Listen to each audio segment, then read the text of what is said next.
Welcome to the Impact Multiplier CEO podcast. If you're a chief executive, or if you think like one, and you want to create exponentially greater impact, then this show is for you. My name is Richard Medcalf, founder of X Quadrant. I coach some of the most successful and impressive CEOs and executive teams on the planet and help them achieve extraordinary results. And no matter how successful you've been in the past, there's always a whole new level of impact available to you.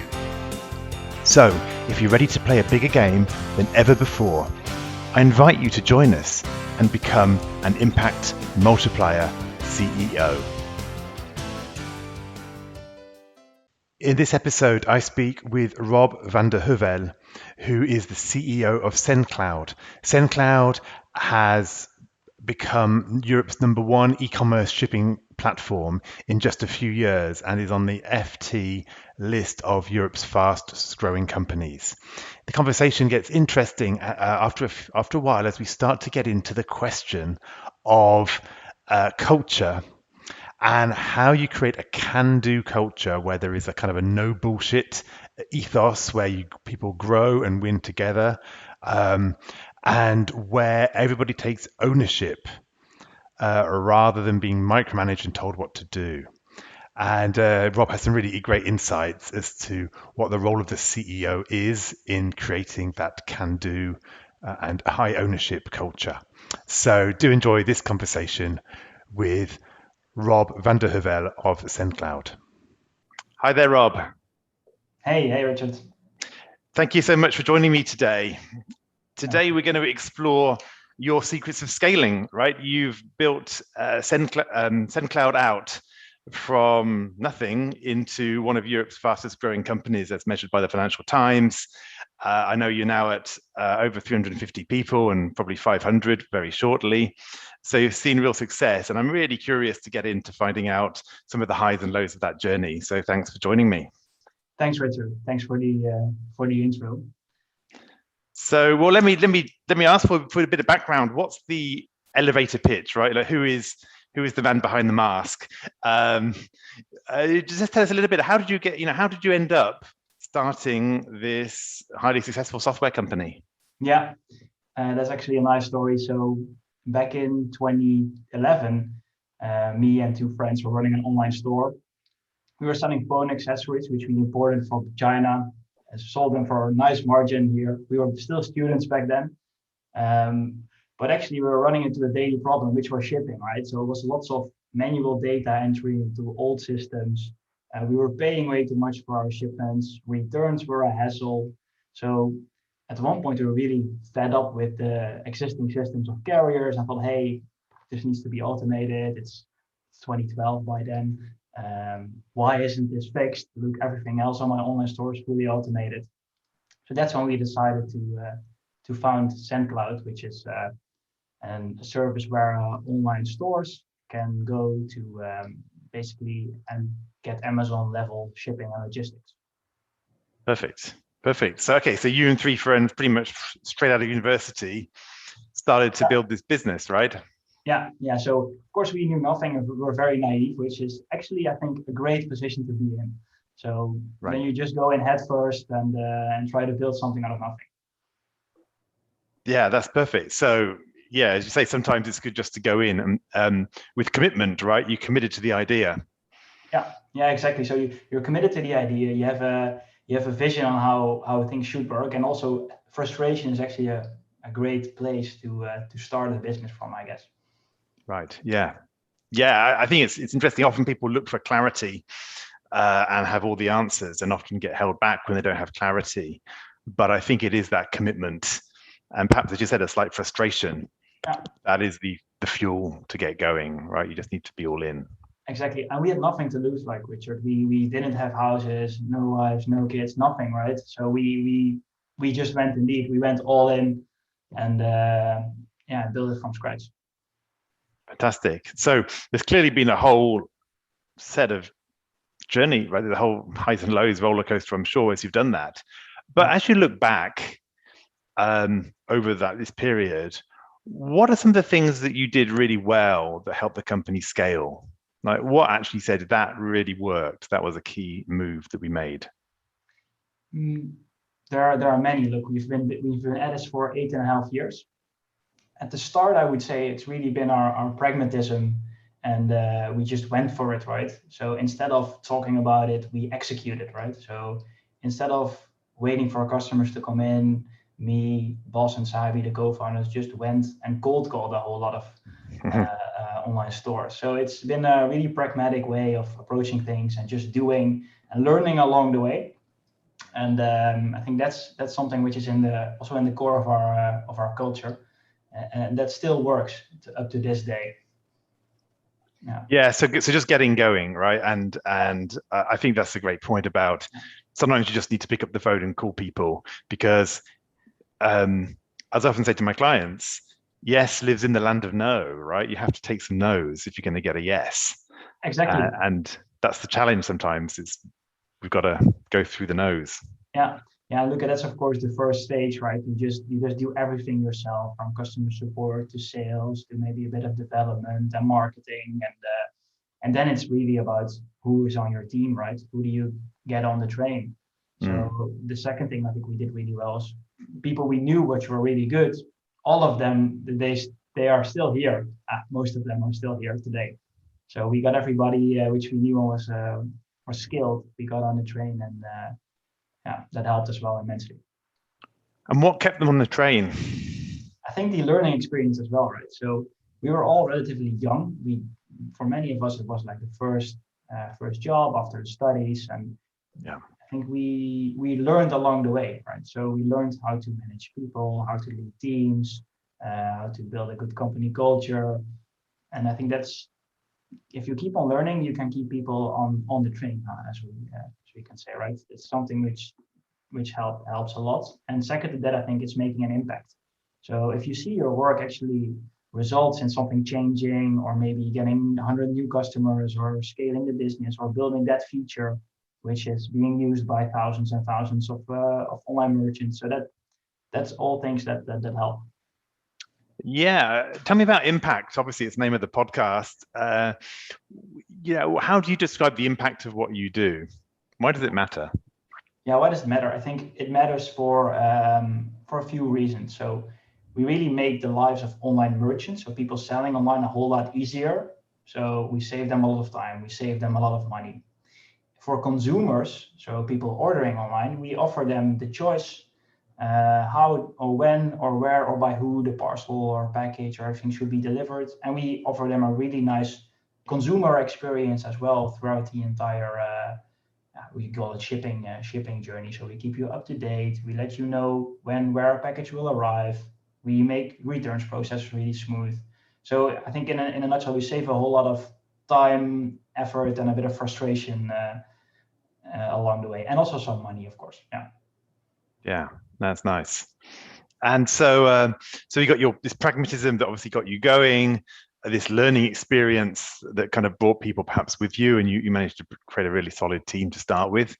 What else did you do? Do you think as the company started to grow, that you moved past that initial group of friends, and you got into the hundreds of people category?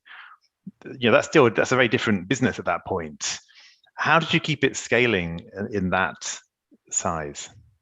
Yeah, it's again, right. So as I said earlier, the core is learning by doing. So we really kept on executing always.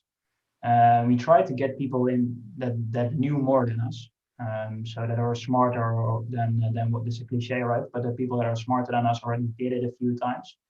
And next to promoting the right people internally, I think to build something from, let's say, 3 people all the way up to 350. Not everything goes always smoothly, or for example, our internationalization, we had quite some challenges there. Today we're active in 8 markets throughout Europe. Of course, we hit some bumps in the road there with cultural differences, and I think even product totally differences in different markets. But so I think there are so many things, Richard, which we can go into. If it's people or the business or even the culture, I think everything changes at scale. Yeah, and especially as you've also expanded internationally, Yeah. As you started to make those international expansions, how did that change things from your perspective? Yeah. So since we are from the Netherlands, we have a relatively small, I would say, home market. So if you want to build a global market leader, that was not our ambition at the start, but today it is. If you want to do that, you need to internationalize. So very early back in 2015, we already knew, okay, we need to grow outside of the borders. So what we did is we instead of opening offices everywhere, we got everybody into our HQ in the Netherlands and got everybody working together. So after we did Belgium, we did Germany, but then the Germans could learn from the Belgians how to enter a market, and from our Dutch team how to do it at scale. And this is how we scaled the markets going forward. So every market starts from our HQ and with a big backing of our entire team. Got it. So everyone starts by coming, like the team goes to the HQ and works there. Yeah. Do they stay there, or do they end up in a regional office, or They stay there. So we only have one regional office, which is Munich for the DACH market. So Germany, Austria, Sweden, Switzerland. Sorry. Okay. So how have you dealt with the whole COVID thing? I mean, that culture of being very, very centralized and really just being everyone in one place. Yeah. Has that worked for you? Has that been hard? It's been interesting, right? So I think the first months, one of the first things we did is give everybody a budget to order a proper desk, chair, and all that stuff. I think we did that in March when really the epidemic hit. Then we made sure they had proper screens set up and everything. So we have a proper way to work from home. And I think communication, maybe the conversations at the coffee machine, right? They suffered. But we try to do as many things as we possibly can remote, even remote team events or quizzes or all kinds of, I think, crazy stuff which bonds people together in a different way than work, right? Because a Zoom meeting usually is only scheduled if there's something to talk about. So we also introduce random coffees with everybody, that everybody once a week gets a random coffee with somebody they don't know. So we try to really enforce the connection, even though it's not there at the time. And we recruited 150 people during COVID. So many of my team members I haven't met in person, which is different, but they still feel like part of the team, and they are really, I think, on the productive side, they're still really productive. Yeah, it's really interesting because with COVID and hybrid working and remote working, I mean, there has been this move, and even before that, but you're really a company that's really said, no, we do want to be in one place, and that's where a lot of that transfer happens. Yeah. So I think that's definitely pretty interesting. So what about one of the things? What's made things difficult? What's been hard in this journey to scale and to grow the organization effectively? Where have been some kind of difficult moments? Yeah, look, we went bankrupt almost 3 times because we ran out of money, because we were quite aggressive in scaling, right? So we always had the mindset we have nothing to lose. So we knew when the funding round was coming, we would still hit the pedal very hard and scale. So that's happened. Also back in the very early days, we were cut off by several shipping companies at the start. So we couldn't ship at all, which is in a shipping business quite essential, right? It's a bit of a problem. Yeah, that happened as well, and then you need to resolve that together with the carrier. And it took 2 or 3 months. Nobody could ship, but still, we eventually got through it by being, again, I think, pragmatic and also tenacious on the carrier side. Really get stuff going again. I think today, what's hard, I think, it's scaling the team, finding the right talent. It's they talk about the war on talent, but I think actually in the business we're in, it's actually true, right? So there's scarcity, and everybody wants the same engineers, and everybody wants the same sales talent. So I think that's for now one of the big bottlenecks, I would say. Yeah. So what do you do about that? How do you try to get around that? Yeah. So we have an internal team of 7 talent magicians, as we call them internally, or recruiters. So they're full-time scouring the entire world for talent. And so we do that. We do lots of employer branding. Also in our teams, we have a referral bonus scheme. So if you refer somebody, you get a bonus. And we actually see that that's the most successful channel. So referrals by existing team members are the most successful channel for recruitment. So I would nurture that always. Yeah. And of course, we try to do lots of external videos, and I think we're always recruiting. Yeah, even everybody in the management team is always recruiting. So yeah. These conversations are all about scaling yourself to scale your business. And one of the biggest barriers that stops us from doing that is getting stuck in operations and not spending time on the most valuable strategic work. So, I do recommend that you take our free executive productivity assessment. It's just 10 quick questions to find out exactly where you are on the journey to executive time management mastery. You'll then discover how you can free yourself up for more strategic activity. To take the assessment, head to xquadrant.com/go/productivity assessment with a hyphen between those two last words. Now, back to the conversation. Yeah, no, of course. And I suppose, so I mean, some of these things, being bankrupt, being cut off by shipping companies, these are things that kind of came in and happened, and they were effects, things you had to navigate, challenges that you had to navigate. But if you look at just that whole process of scaling, I mean, you obviously mentioned recruitment's just the pure recruitment's an issue, but like, keeping the team together and aligned and focused when you're starting to get lots of people joining the company at a hard rate, keeping the culture going. Yeah. What have been your learnings around that? Where have you kind of done a good job on that, and where have you felt you'd love to do better, or you do something different next time? Yeah, so I think what we've done well was being super transparent always to everybody. So I do a monthly all hands meeting, for example, where I present the full financials, everything which people can want to learn. It's there. So that's good, because then people can make more informed decisions because they know the big picture, right? So I really believe in being fully open about basically everything. Something we could have improved.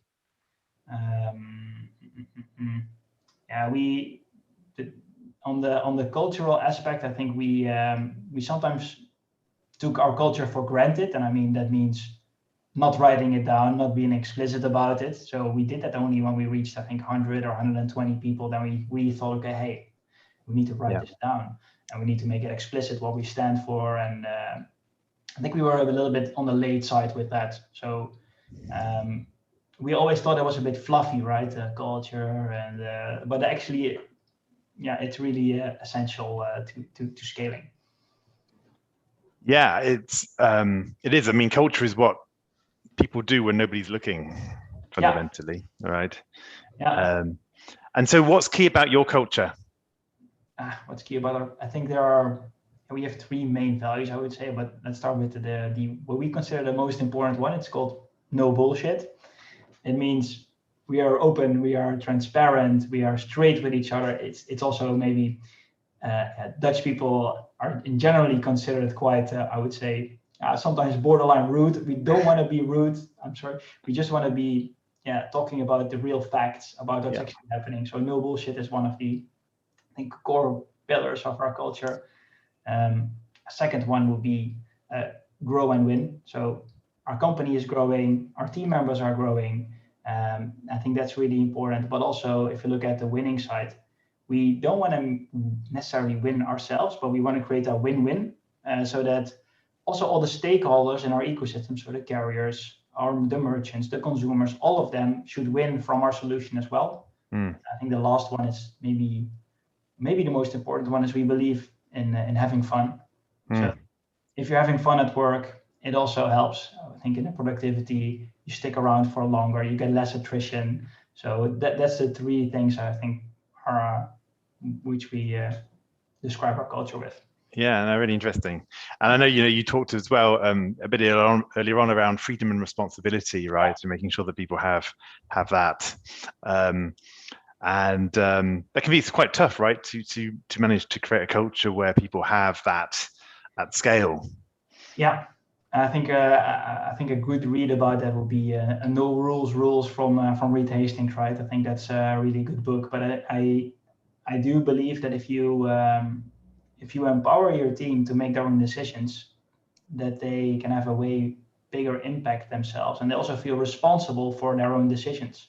Yes. If you micromanage, or if you are super strict, and or if everything is top down, how can you expect your team members then to engage in a meaningful way with your company? How can they will not be thinking about your company once they're under the shower. They will be Yes. thinking about something else, right? So Yeah, exactly. So many people, they say, I'm trying to get people to buy in, yeah, etc. But it's like buy into my own vision, my own plans. And I yeah, love to say to people, if I knocked on your door and you open the door and I was to say, hi, Rob, and thrust a baby into your hands and say, own this baby, right? You're going to be like, this is not my baby, hell right? no. Right. Whereas if you make a baby, it's your baby. You're going to like do anything for your baby, and yet we don't Exactly. apply that same thing in the business world so often, and we try to give people babies and tell them to look after the baby. Yeah, it never And that, works, right?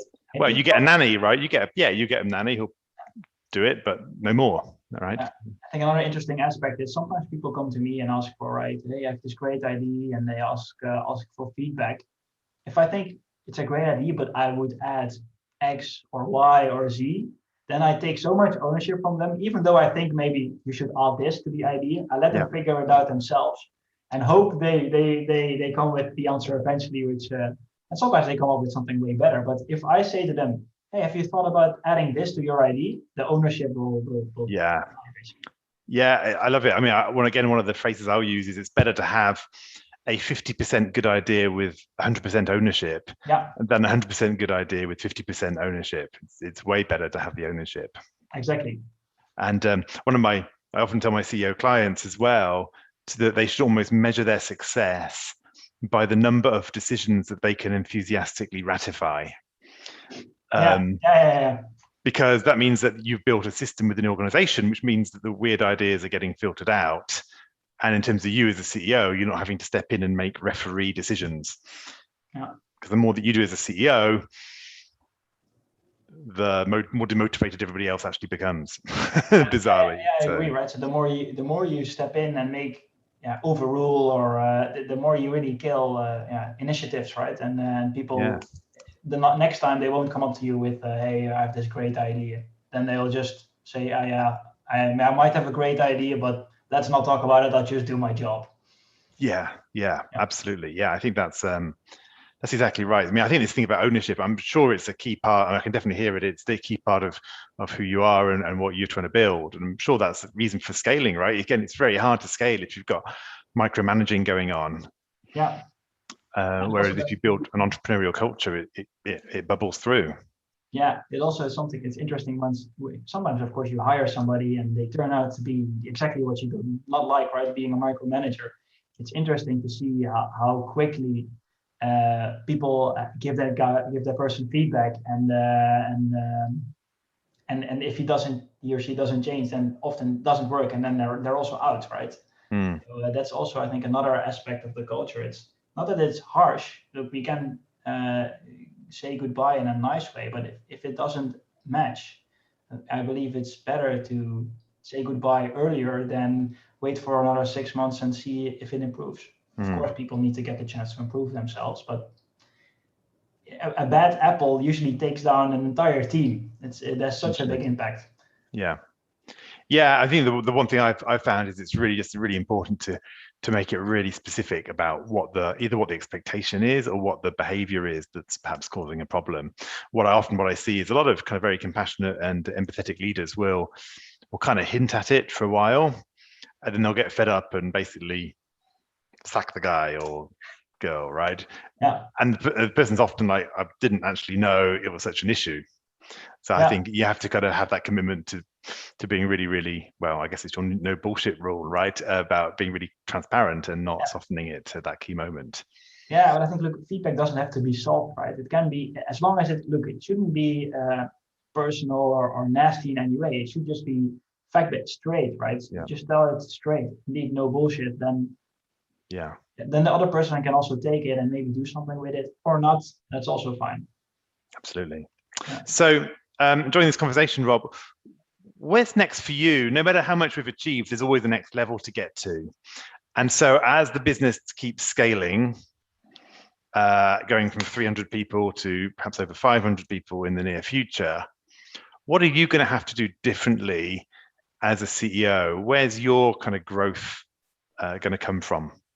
Yeah, so that's quite hard, right? I think we are scaling to in the coming 3-4 years to 1,500 people. So lots of stuff is going to happen. Lots of stuff is going to change. I always say to everybody, the nice thing about my role is that every year I have a new job because that's how much it really changes. Yeah. I just have to learn, I think, how to manage at scale. So that's, of course, I'm already kind of doing that, but 1,500 is a lot different than 300 or 350. Yeah. So I think the challenge is going to be keep a great culture, but then also how to build a proper management layer of people that actually embody that as well. Next to, of course, all the other aspects, next to, of course, output, scaling teams, and there's so many. There's a lot of things that need to happen properly before we can, of course, get to that level of scale. Yeah. I think it's really this question of what I'm hearing is it's these bigger and bigger levers, right? As you said, like to start with, you don't even need to think about culture because you're just getting stuff done and you have a few of you. And then as you start to go through these different layers, you realize, oh, actually, now we've got a good culture, but it's hard to scale it. And then you get into how do I actually create these kind of structures, the management layers that are going to work without losing the good things, right? Which is where the game is. Without the micromanagement, right? So you can create layers, but it shouldn't be. I once saw a great, I think it was a meme of like a bird on top, and then they shit on the lower level birds, and then the bird is like you don't want to have that, right? That will be a disaster. So Yes. and at the middle people in the middle are always screwed, the middle management, and I think you don't want to have that. So no, fascinating. Well, hey, Rob, it's been great speaking to you. Thanks so much. If people want to get in touch with you or find out more about Sendcloud, where do they do that? They can ping me on LinkedIn. I always reply, or email me at rob@sendcloud.com. It's always good. Thanks a lot. Yeah, perfect. Well, hey, it's been a great conversation. Thank you again, and best of luck for the future. Thanks a lot. Take care. Bye-bye. I hope you enjoyed this conversation. Now let's talk about you. When you're in top leadership, when you're in the biggest role of your career, who supports you at a deep level as you lead others? Who helps you multiply your impact and get to the next level? If you're ready to learn more about our content, our coaching, and our community, then visit us at xquadrant.com.